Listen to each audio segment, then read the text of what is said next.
Ndio? Ndio. Nani hajaelewa hapa? Umeona hii hapa? Nimekwambia ukiona hivi unaruhusiwa. Ila ikishawekwa hivi kama hivi, hauruhusiwi kufanyaje? Nani hajaelewa hapa? Nani hajaelewa? Samani, nilikuwa na swali la maana kidogo. Eti mwenye AST anaruhusiwa kumovertake mwenye range? Una gari gani? Sina. Ila ndo nasoma hapa nani baadaye labda uwezi jua Mungu mimi nikanunua. Okay, anyway. Iko hivi. Haijalishi ni gari kubwa, ni gari dogo, au ni gari pana, ni gari jembamba, magari yote yanatakiwa kufuata sheria za barabarani. Umeelewa? Ili mimi nilikuwa natoa tu kama maoni. Kwa kweli ningeomba mbadilishe hiyo sheria. Sti kumovertake mwenye range. Hata mwenyewe ukisema vai uhusika. Sio kweli bwana. Hiyo sheria mngeibadilisha kidogo. Lakini yote si magari. Si ni magari. Inatakiwa kufuata nini? Sheria. Inatakiwa kufuata nini jamani? Sheria. Si ndio? Haya, mwenye swali lingine? Hapo.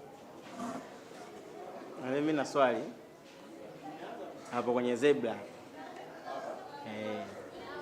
Yaani hapo sasa mfano mtu kagongwa na gari kafa hapo hapo. Yaani kafa hapo hapo, je, mahakamani kule atapewa nani? Atalipwa yani? Anyway, leo nimekuja kufundisha kuhusu alama za barabarani, si ndio?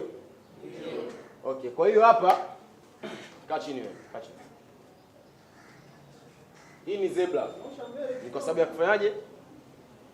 Ukiona kibao unatakiwa usimame ili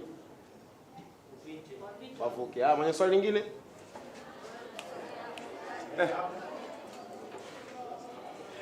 Mimi swali langu nilikuwa nauliza yani trafiki akiwa na mke wake barabarani anaruhusiwa kusimamisha? Haruhusiwi. Yaani umenielewa vibaya. Yaani sasa hivi yani mmoja trafiki wa kike akawa ni anaumwa afu mume wake sio trafiki. Ndio nikamaanisha yani yule mwanaume anaweza kaenda kumsaidia mke wake kusimamisha magari. Haruhusiwi. Lakini sasa wote si mwili mmoja. Ni mwili mmoja wakiwa nyumbani kwao, sio kazini. Mwenye swali lingine? Mwalimu, mimi nilikuwa na swali. Si unavyojua kwamba zebra kwa Kiswahili ni pundamilia.